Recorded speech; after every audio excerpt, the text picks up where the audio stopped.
so much for joining us again this week. We appreciate your interest in our continued study of the book of Proverbs as we seek to become more wise in a world that's filled with foolishness, and all of our lives are filled with choices that we need to make and decisions to make daily, which course to take.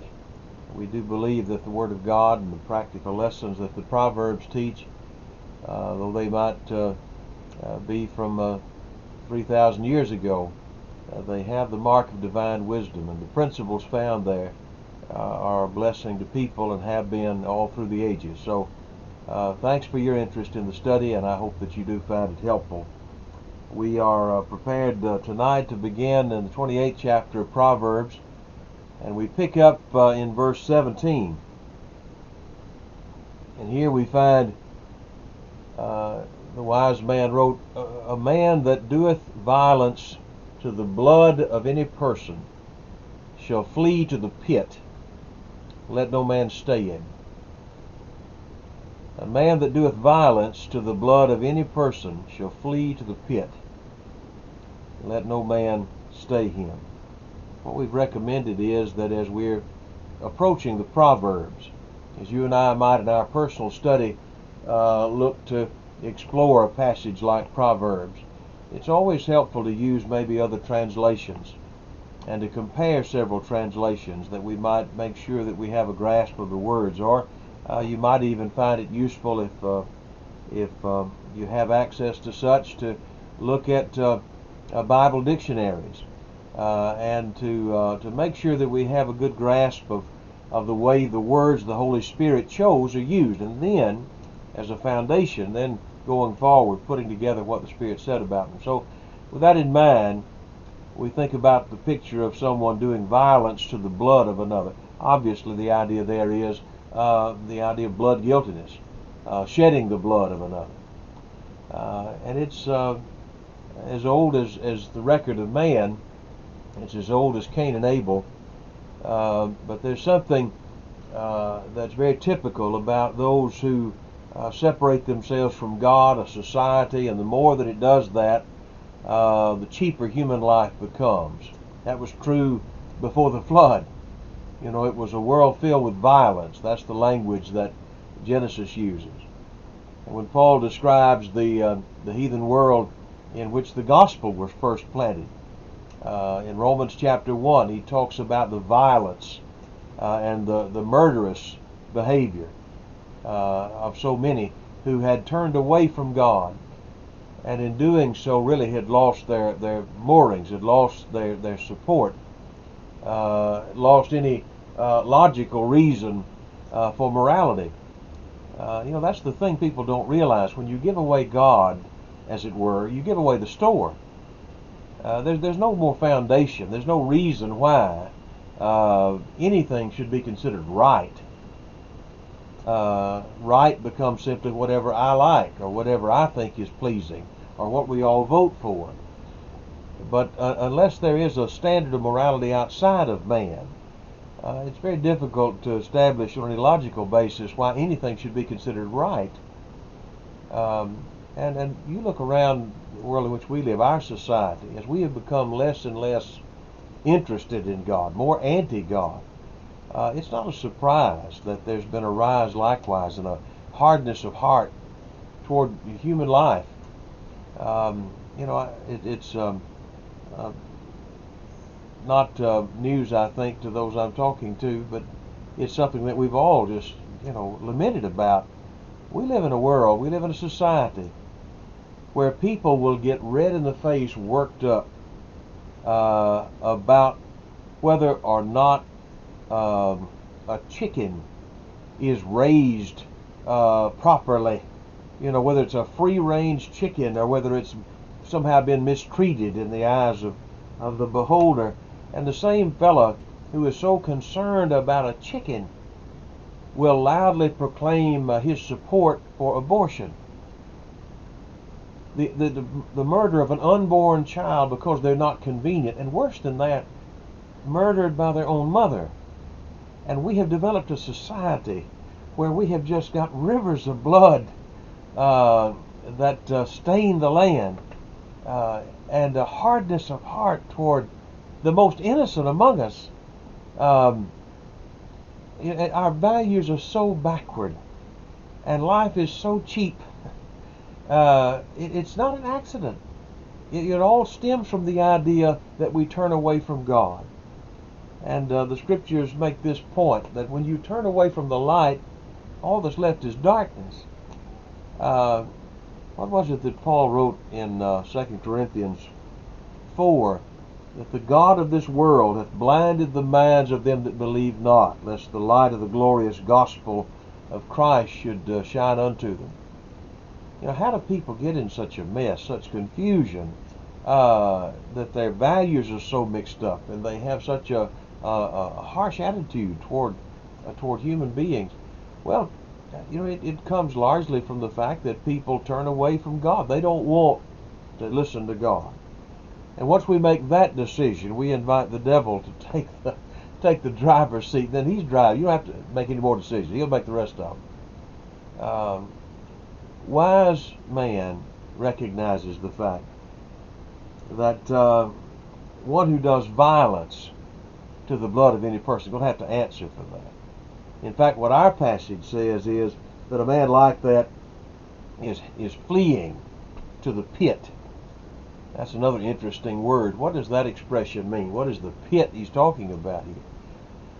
Well, it might not surprise you that this Hebrew word, is used in a variety of contexts. Sometimes it means literally a hole or a depression, a well. It can mean a cistern. It can be one of those places used as a prison. But it's also at times used to represent death. In fact, one of the definers that we have here on the chart suggests that's the usage here in our passage. Another fellow wrote it's found often commonly in the scriptures in the sense of a sepulcher, and he gives a couple of references along that line. And so it seems that that's the picture here. Here's a man who's headed for prison, headed for death. He's got blood on his hands, and that's where his life is taking him. That's the consequence. We talk about a fellow just running toward trouble. It doesn't mean he wants to go there, and yet the choice, the path that he's taken, that's the only place it leads, is disaster. So what the wise man said is, when a man does that, when a guilty man tormented by bloodshed is a lifelong fugitive, or a person burdened with the guilt of murder will be a fugitive down to his grave. This idea of a man who is heading toward rightful punishment and ultimately death itself as a result of that, then frankly recognize that that's what justice demands. Let no man stay him, the old King James says. The ESV reads, let nobody help him. That sound harsh? I know it is to some ears.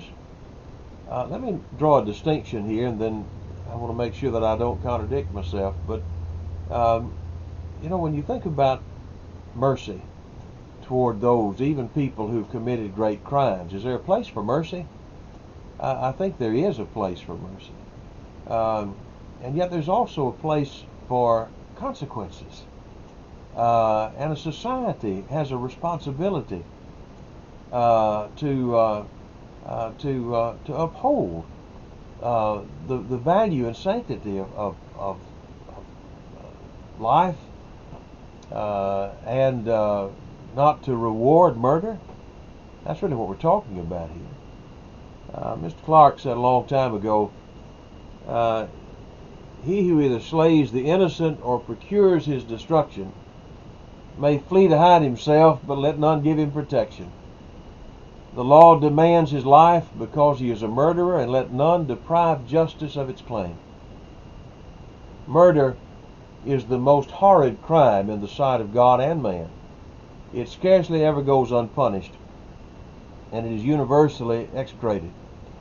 It's despised.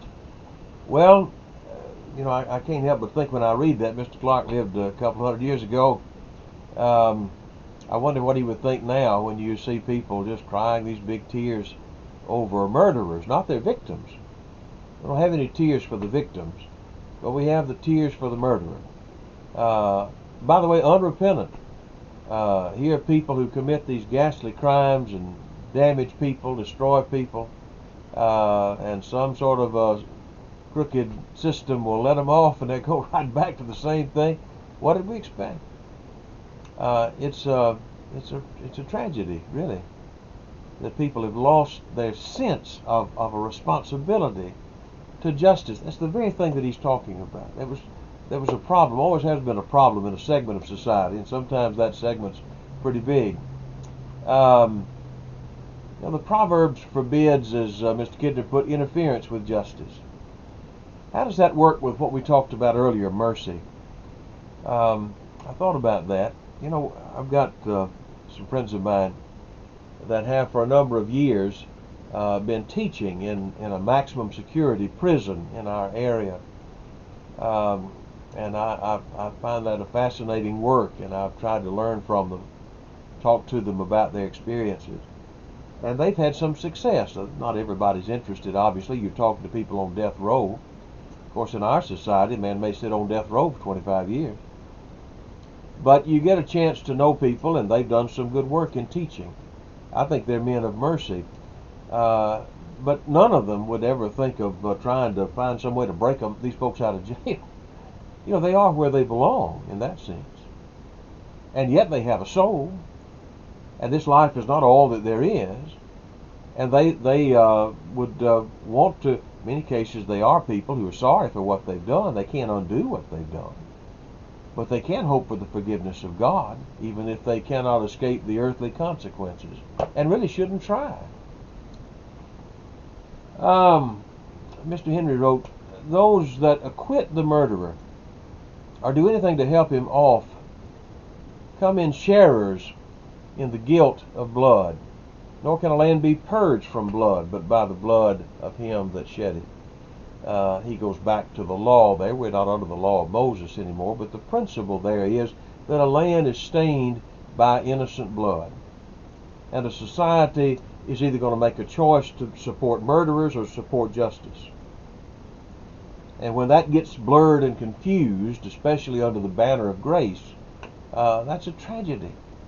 And it leads to all kinds of desperate consequences.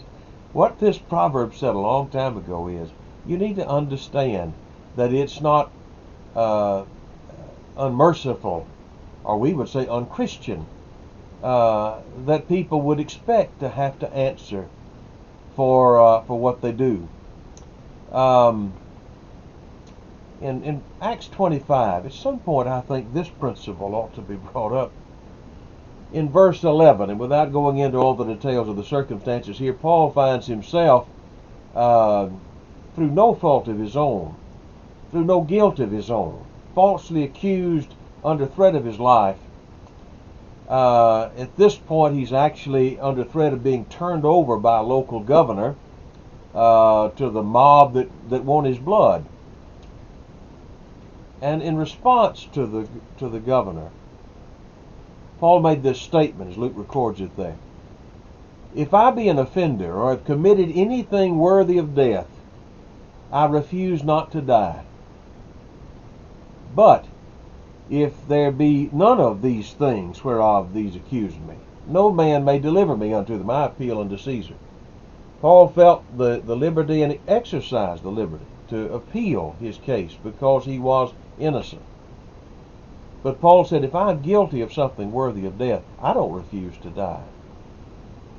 That may sound strange to the ears of the world, but to those who respect justice, a man might find himself in that very spot. He might be forgiven of God, but he recognizes he has a debt to pay.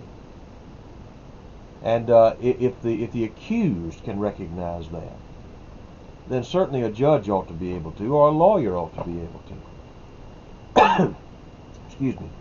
We live in a world today where a judge thinks himself above the law, and thus for political or personal reasons just dispenses with justice. And you have lawyers who feel that their great talent is just like a game. I'll just try to get this guilty fellow off. And many times they do. But there's a God in heaven they're going to have to answer to, and I don't think they ever consider that. They just think it's all a game. Everybody needs to be represented. You've heard maybe lawyers say in cases like, well, they do. If I got hauled off tomorrow, I'd want to be represented, even if I was guilty. But I wouldn't expect somebody to try to find me innocent. And if I wanted that, then I certainly don't have a righteous heart or a penitent spirit. That's simply the point. So this old proverb, rings true through the centuries. Let's have a respect for justice. That doesn't mean that we have no mercy or that we don't show kindness. But in the end, we can't dispense with justice. And if we do, and if we, in any part of that, from witness to lawyer to judge to whatever it might be, bystander, if we don't have respect for justice, then God is going to call us into account for that. That for our part, as the fellow said, we become sharer in the blood, the guilt of blood, if we interfere with justice in that case. And we might get away with it today, but not forever. God will call into account. Okay, let's look at another, if we might. This time, verse 18. In 28:18, whoso walks uprightly shall be saved, but he that is perverse in his ways shall fall at once. Whoso walks uprightly shall be saved, he that is perverse in his ways shall fall at once. I think it's obvious when we just look at the verse and consider it thoughtfully that we have two men contrasted, don't we? Both of these men are described as walking or has a way. They're different words in the Hebrew, but they have the same basic idea of a manner of life, a road as a figure for a way of living. So here are two guys, and they've got a path that they have chosen and that they walk from day to day, their habit, their manner, and yet how different those two paths are. One fellow is described as upright. Now that word, just our English word there, suggests the idea of someone who is straight, erect, or above board, and so on. The word here, tamim, I'm told, carries with it the basic idea of integrity, of blamelessness. And I love this definition. Mr. Bridges describes the word this way. He says, the blameless walk will show itself in extreme carefulness, in all doubtful points, keeping to the safer side, not venturing on a precipice when we can walk on even ground. That definition, that description of uprightness struck me. It reminded me of an old story you may have heard. I'm sure it's fanciful, but anyway, the story goes that a wealthy guy was looking for a new chauffeur to drive him around from place to place, and he wanted a man extremely skilled. And there were two guys that were up for the job, and one of them had a lot of experience with stunt driving. He was just extremely skilled behind the wheel.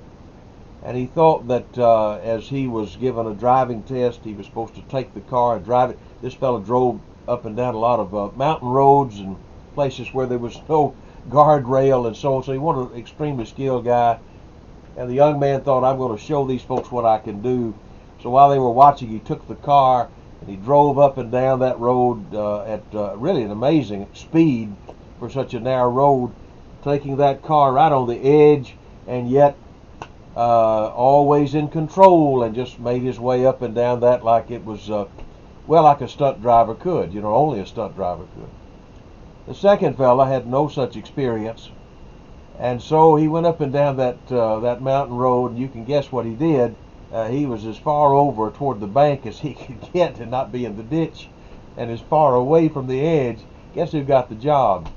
The fella said, I don't want a guy who thinks he can drive on the edge. One of these days he's going to be wrong, and I'm going to be with him. Good point. Well, all of that's to say, that's what this word is about. It's about a fellow who's not trying to see how close he can get to sin, but a fellow whose attitude is the opposite. It is a spirit of carefulness. So here are two men, and one of them, that's their walk, is day by day, I want to make sure I'm pleasing God. I want to make sure that my conduct is above reproach. The other fellow's walk is a very different walk. The word in English is perverse.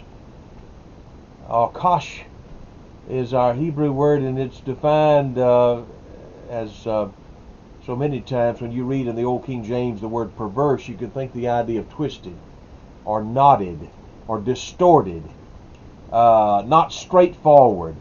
Mr. Smith says, one who vacillates between right and wrong or pretends to be pursuing one while he's really pursuing the other. So here's confusion. Anything but straightforward. Here are two men, and one of them, their habit is that reverent carefulness, and the other fella, he's just like the old preachers used to say, he's got one foot in the world and one foot in the church. Doesn't work. And he makes the point. He said one man's going to be saved and one is going to fall, and it doesn't take much to guess which is which. And when you think about it, this verse is sort of a reminder of the whole message of the book of Proverbs. The ISV here reads, whoever lives blamelessly will be delivered, but whoever is perverted will fall without warning. So he says you got to be serious. You got to be, well, another man wrote, double dealing is eventually fatal. And there are several references in the book of Proverbs that I think make that point. 10 in verse 9, he that walks uprightly walks surely, and he that perverts his ways shall be known. That principle we find scattered through the Proverbs. And it just simply calls on us, you got to be 100% in this. It's got to be every day. If we're going to get the good out of it, then we're going to have to be committed to it to that level. This theme serves primarily as a teaching aid, which will help the teacher sum up the thrust of his teaching in a way that his pupils will have no difficulty understanding, by highlighting the contrast between two lifestyles, two different destinations of travelers walking through life. What the writer of Proverbs is telling us is that if you truly want to be wise, you have to be committed to it. It can't be a 3-day-a-week thing. And that's a great lesson for me and for you. If we want the blessings that come with wisdom, then we've got to seek them with our whole heart. To be the kind of person, as one fellow said, has nothing to hide and nothing to fear. The way of wisdom is a better way. Doesn't mean that good people can't be mistreated. I don't think the Proverbs ought to be twisted that way to make them promise that every day will be sunshine and roses.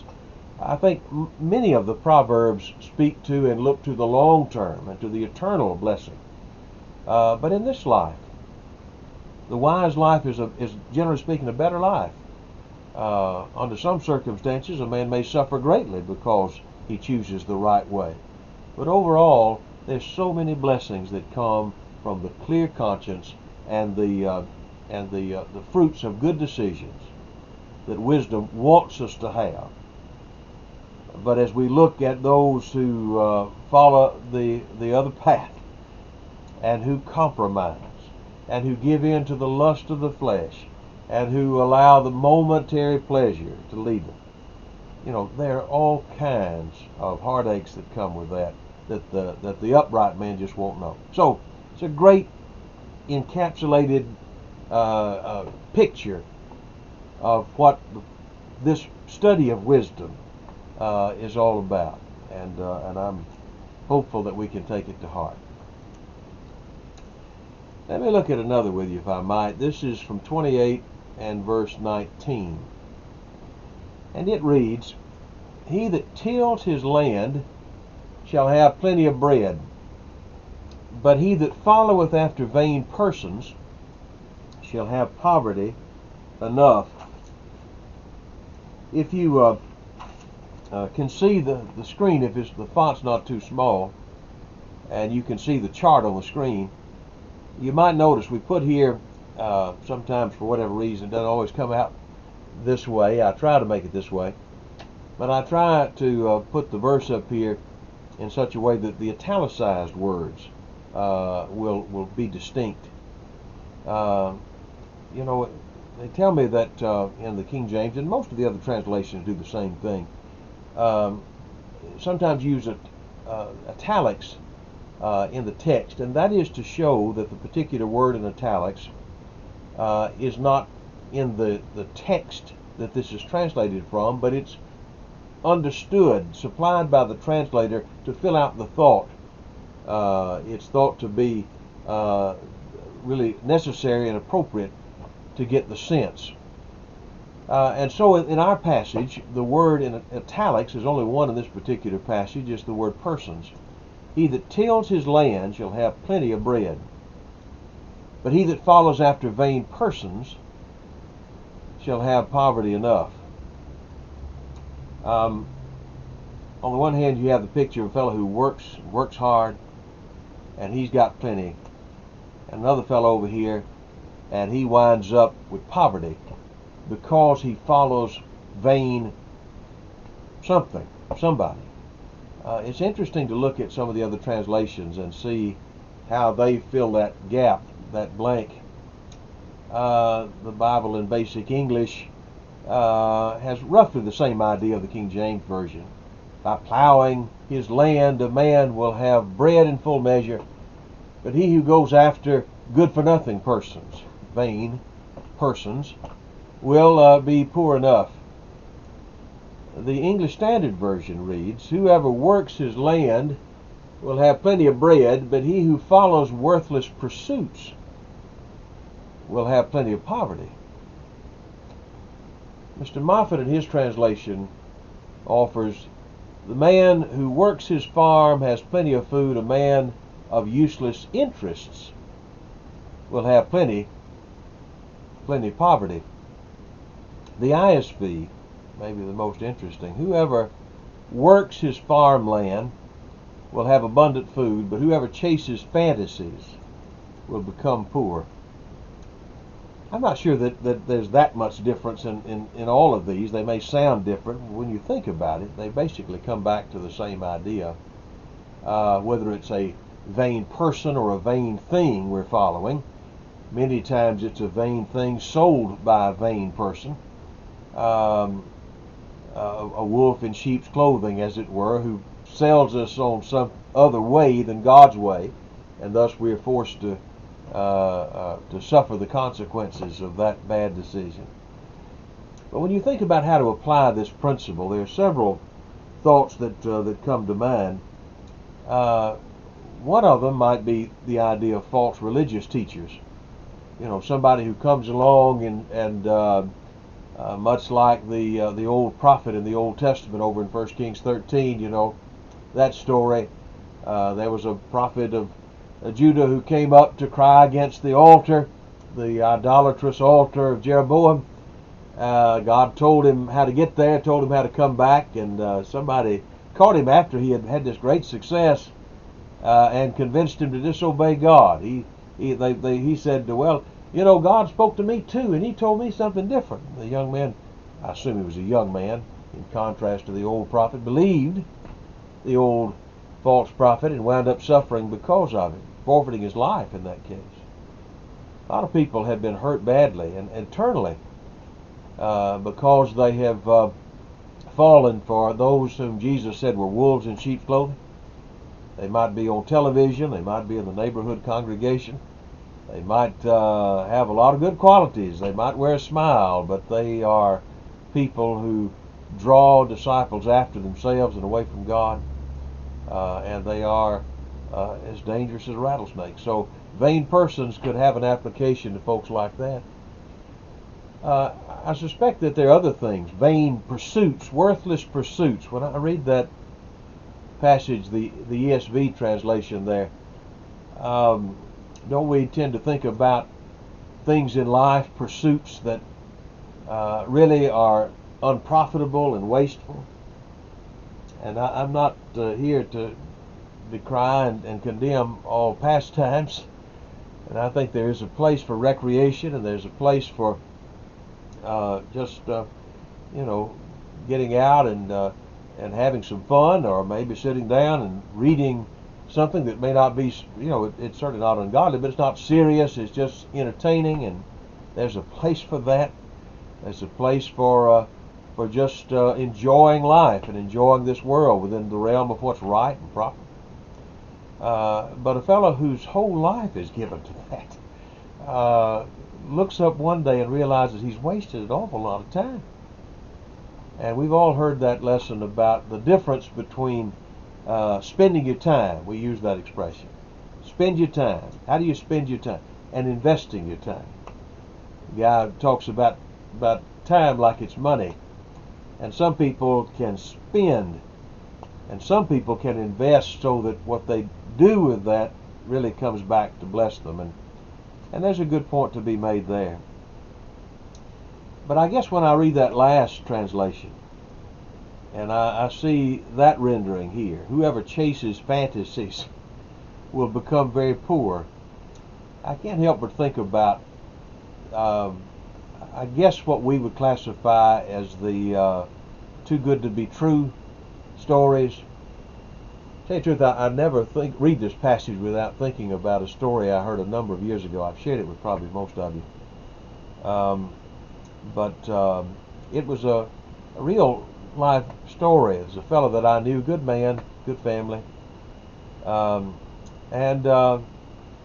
he got a call one day, and the guy that he knew told him, he said, look, we're involved in this investment. There's some oil wells out west, and you need to, if you've got any money, you need to scrape it up tomorrow, and get in this thing, and we'll find a huge return on this in a fairly short time. Trust me, this is can't miss, blah blah blah. And the guy fell for it, and there was a lot of hope at first, and I remember how this all came about. I went to visit him, and he had on his mantel there in his living room, he had a little bottle of what I found out was crude oil. And I asked him why he had a bottle of crude oil on his mantel, and he told me this story. And to cut to the chase, what happened was that after a time, the whole thing went under, and everybody that put in money, not only did not make money, they lost their investments. And I think that there was some measure of fraud involved. I don't know at what level. It wasn't this guy, and it might not even been his friend. It might have been somebody his friend was counting on. But somewhere down the line, there were some illegalities, and it was a disaster. I think some folks went to jail. It was a terrible business, and it was hurtful to my friend, who was not a wealthy fella. He was trying to, as a fella might, take a shortcut. He thought he'd get ahead.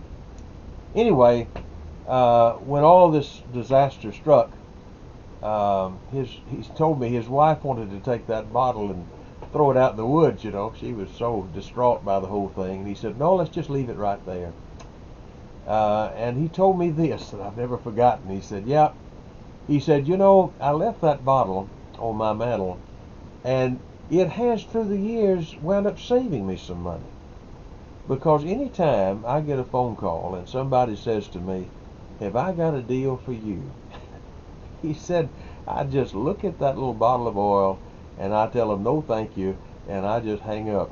He said, that's saved me through the years probably several dollars. I don't know if I've come even or not, but he said, I think I've saved some. It is possible in trying to find a shortcut that we find disaster. And I think what this old proverb says, I don't think he's saying here you can't invest money. But I do think what he's telling us is that if you want to have, then expect to earn.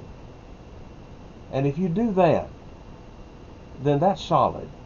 But if you trust things that are ethereal and you don't understand them, you don't know what's going on, and you're just hoping to strike, for lightning to strike, as the guy said, that's not a wise course to take. And it may work today, but eventually it'll catch up with you. Several fellows had a thought along that line. One fellow wrote about this being a verse that taught that hard work was the only way to prosperity. And I'm sure I'm not the only one to notice this, but the whole concept of the, quote, value of hard work, or even the expectation of it, is just completely lost on generations in our country. There are exceptions to that, by the way. There's some young folks who've got their head on straight and have a really excellent work ethic and so on. But I mean, just in general terms, don't you sense that in our country today, more than maybe at any time, people feel so entitled? It's just like everything is owed to me. I really believe that there's a generation of folks who just think everything ought to be free. They'll tell you that. It ought to be free. Free this, free that, free that. I'm not trying to get political here. Here's just a cold shower fact. Nothing is free. Nothing is free. Forgiveness of sins isn't free. The cross reminds us of that. There's nothing in this life that's free. It may be free to me, but somebody else is paying for it. And the problem is that if you set up a whole system based on give it free, eventually you run out of, as the fellow said, other people's money. And that whole system is not based on wisdom. Wisdom expects to earn its way and then to help those who are in need. That's what wisdom is always taught. Wisdom is not covetousness. Wisdom is generous, but it's generous with its own money, not somebody else's. And this idea of shortcuts and trying to get rich quick has just never been a part of wisdom or a part of righteousness. Mr. Alden makes the point here that the concept of being filled is found in both parts of this verse. He talks about having plenty in the old King James. You can either have plenty or you can have poverty. You're going to have one or the other. And it depends upon the choices that we make. And that really leads into the next proverb. Maybe we'll try to get this in quickly. But a similar thought in verse 20. A faithful man shall abound with blessings, but he that makes haste to be rich shall not be innocent. The idea of earnestly desiring plenty. Why? Because that's what we think will make us happy. Big mistake. Big mistake. Honest people lead a full and happy life, but if you're in a hurry to get rich, it'll get you. It's going to punish you. Mr. Alden writes about a man in a hurry as not so much criminal, but being unprepared. A fellow who's looking for that instant gratification many times won't be able to not only not appreciate what he has, he won't be able to handle what he has, and he might be ruined by what he gets. Wealth acquired too quickly, he wrote, can have disastrous results. Learning how to handle money is an art learned through long, slow experience, and those who have not learned it may find wealth is more a burden than they ever expected. We have all heard that story about all the miserable lottery winners. I'm not here to just tell you why I think the lottery is not Christian in and of itself, if I might use that language, and the problems morally with the lottery. But let's just set that aside for a moment, and it is a fact. This is an article that I found recently. It's a couple of years old, but it's from CNBC.com. Okay, that's not exactly what I'd call a group of Bible thumpers, to say the least. But they've got an article here on why lottery winners go broke, and by the way, they do. The article writes, lottery winners are more likely to declare bankruptcy within 3 to 5 years than the average American. What's more, studies have shown that winning the lottery does not necessarily make you happier or healthier. No kidding.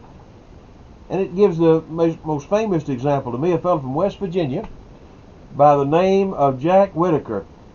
Back in 2002, he became famous. He won $315 million. And it was the beginning of disaster for him. He says, that's not possible. Ask him about it. He said in an interview not too long ago, he said, I wish that we had torn up the ticket. Think about that. He said, well, I won't go into all the details. You can look up his story if you want to. His daughter and his granddaughter died of a drug overdose. Just 8 months after winning, he wound up being robbed by somebody of $500,000 plus. And he made this comment in the interview. He said, I don't like Jack Whitaker anymore. I don't like the hard heart that I've got. I don't like what I've become. He said, all of this experience has cost me in ways that I'll never get back. And the story goes on to talk about how many winners struggle with suicide, depression, divorce.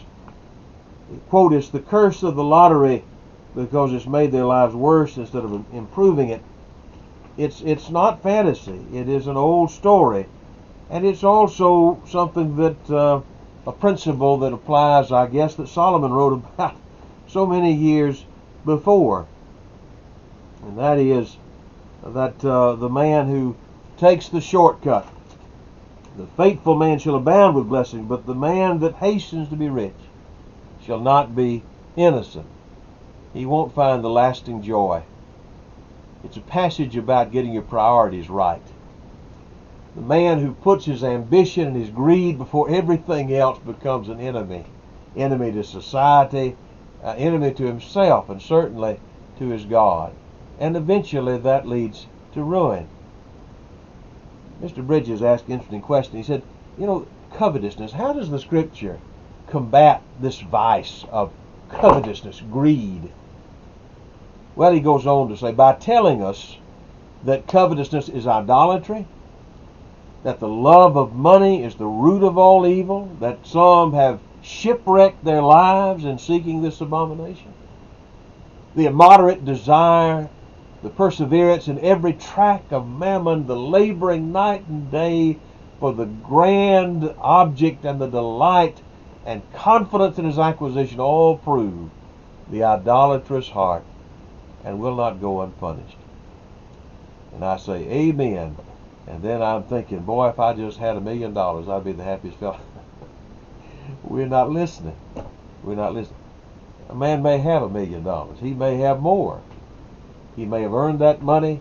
He may be wise enough to use it as well as he knows how. He might find happiness, enjoy life. I don't think the point is that if you have a lot, that's bad. But what the Bible does teach is that you have a lot. If that's all you have, you don't have anything that counts. You don't have anything that will help you or that will bless you or bless others. In fact, it'll wind up being a curse to you.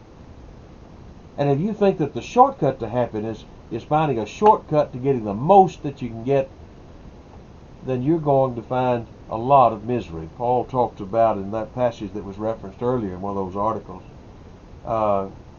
they that will be rich fall into temptation and a snare and many foolish and hurtful lusts which drown men in destruction and perdition. It's like tying a weight around your neck and jumping out of the middle of the lake. Having food and raiment, let us therewith be content. And if we have more, we thank God for it. But the love of money is the root of all evil. The Lord said it this way in Matthew 6. He said, you can't serve God and mammon. You cannot do it. You can't serve two masters. You'll let one down or the other. And if God's not first, He's not there. So, be wise. And recognize that happiness is not found in things, and if we think that it is, and the world certainly preaches the opposite. I know that. And sometimes we might wonder if they might be right. They're lying to you. So whatever we have, whether that's just barely enough, or whether that's much more than enough, we recognize that things are not where our life is if we're thinking properly and correctly. Faithfulness determines success. That's what one fellow said. the real answer to the question, how much is he worth? You've heard somebody ask that. How much is that fellow worth, you think? You can't answer that by looking at his bank book. And if we're wise, we certainly know that to be true. Okay, why don't we pause there then? We thank you very much for joining us again, and we hope that you'll be with us next week, Lord willing, as we continue our study in Proverbs.